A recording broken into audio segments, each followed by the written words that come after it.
नमस्कार मंडळी, मी ज्योती रेसिपीज मराठीमध्ये तुम्हा सर्वांचं मनापासून खूप खूप स्वागत आहे। आज ना मंडळी नवरात्री विशेष अशी उपासाची खीर बनवलेली आहे। थोड्याशा वेगळ्या पद्धतीने बनवलेली आहे, दाटसर झालेली आहे, मस्त अशी खीर लागत आहे। मस्त खीर बनवण्यासाठी नक्की व्हिडिओ शेवटपर्यंत बघा, म्हणजे तुम्हाला कळेलच। अप्रतिम चवीची खीर आता रेडी झालेली आहे म्हणू शकताय। चला तर वेळ न वाया घालवता रेसिपीला सुरुवात करूया।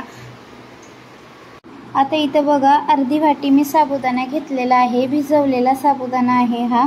तर अर्धी वाटी घ्यायची आहे, थोड्याशा कमी प्रमाणातच करत आहे मी। 2 ते 3 जणांना पुरेल अशी खीर बनवत आहे। काजू बदामचे काप घेतलेले आहेत। काजू बदामचे काप अवेलेबल असेल तर घालू शकता, नाहीतर स्किप करू शकता। सर्वात अगोदर आपण आता इथं काजू बदामचे जे काप करून घेतलेले आहेत ते भाजून घ्यायचे आहेत किंवा तुपामध्ये तळून घ्यायचे आहेत म्हणू शकताय। आता इथे 1 चमचा मी तूप घातलेला आहे आणि मस्त असे कलर येईपर्यंत आता या काजू आणि बदामला भाजून घ्यायचं आहे, बघू शकताय। थोडासा कलर आला की लगेच काढून घ्यायचा आहे।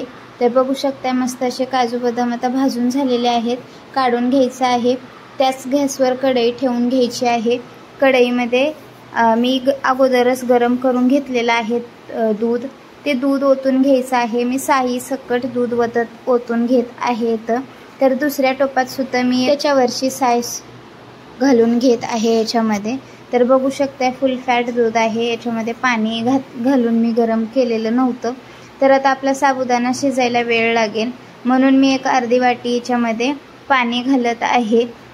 तर बघू शकता अर्धी वाटीच पाणी घालायचं आहे, जास्त पाण्याचा वापर करायचा नाही। आणि अर्धी वाटी आपल्याला याच्यामध्ये साखर घालून घ्यायची आहे, मस्त असं ढवळून घ्यायचं आहे। गोडीचा प्रमाण कमी जास्ती करू शकताय तुम्ही आवडीप्रमाणे। तर आता इथं मी केशरच्या काड्या घालून घेत आहे, 7 ते 8 केशरच्या काड्या घालायच्या आहेत। अवेलेबल असेल तर घालू शकताय, नाहीतर स्किप केलं तरी चालेल, नाही घातलं तरी काही हरकत नाही। तर आता इथं केशरच्या काड्या घालून घेतलेल्या आहेत आणि आता आपल्याला दुधाला मस्त अशी उकळी येऊ द्यायची आहे। तर बघू शकताय आता दुधाला उकळी येत आहे आपल्या। लक्षात असू द्या दुधाला उकळी आल्याच्या नंतरच मग आपण याच्यामध्ये जो साबुदाणा भिजून घेतलेला आहे तो याच्यामध्ये टाकून घ्यायचा आहे। तर बघू शकताय मस्त असं साबुदाणा भिजवलेला आता याच्यामध्ये टाकून घेतलेला आहे।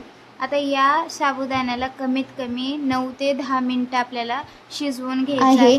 आणि खीर कशी शिजली हे ओळखण्याचे सुद्धा मी नंतर लास्टला सांगणारच आहे, तुम्हाला दाखवते पुढं चालून। तर आता बघू शकताय मस्त अशी खीर शिजत आहे आपली। आणि वरती आता आपण झाकण ठेवणार आहोत, त्याच्यावर अर्धवट झाकण ठेवायचं आहे वरती। अर्धवट झाकण नाही ठेवलं तर उतू जाण्याची शक्यता असते। माझी कमी प्रमाणात आहे म्हणून उतू जाणार नाही। तर आता बघू शकताय मस्त वाफ काढून घेतलेली आहे किंवा वरती झाकण ठेवून शिजवलेली आहे। मस्त असा साबुदाणा आता शिजून डबल झालेला आहे, अप्रतिम दिसत आहे। पण अजून दाटसरपणा येईल या खिरीला, आणखीन आपल्याला 1-2-4 मिनिटं शिजवून घ्यायचं आहे। तर बघू शकताय मस्त असं खीर शिजत आहे। आता याच्यामध्ये काजू बदाम जे तळून घेतलेलं आहे आपण तुपामध्ये ते टाकून घेतलेलं आहे, याच्यामध्ये मस्त एकजीव करून घ्यायचं आहे। आणि परत एक झाकण ठेवून आपल्याला 4 ते 5 मिनिटं शिजवून घ्यायचं आहे। बघू शकता खीर आता आपली शिजत आलेली आहे किंवा शिजलेली आहे म्हणू शकता। आणखीन 2 मिनिटं आपण शिजवून घेणार आहोत। त्याला दाटसरपणा सुद्धा आलेला आहे खिरीला, साय घातल्यामुळं आणखीन छान फ्लेवर येतो या खिरीला। तर आता बघू शकता खीर कशी ओळखायची, साबुदाणा दुप्पट फुगला की मग समजून जायचं याला की खीर शिजून झालेली आहे आपली। गॅस बंद करून घ्यायचा आहे आणि एक वाफ काढून घ्यायची आहे, 2 ते 3 मिनिटाची। वाफ काढून झाल्याच्या नंतर बघू शकताय साबुदाणा अख्खा शिजलेला वरती येऊन बसलेला आहे। तर समजून जायचं की आपली शिजलेली आहे। तर असेच नवनवीन व्हिडिओ पाहण्यासाठी चॅनलला नवीन असाल तर सबस्क्राईब करा, बेल आयकॉनला क्लिक करा, म्हणजे माझे नवनवीन व्हिडिओ तुमच्यापर्यंत लवकरात लवकर पोहोचतील। माझा व्हिडिओ जरी आवडला असेल तर प्लीज लाईक करा, शेअर करा तुमच्या मित्रमैत्रिणींना, नातेवाईकांना, त्यांना पण अशा नवनवीन पारंपरिक रेसिपी पाहायला मिळतील।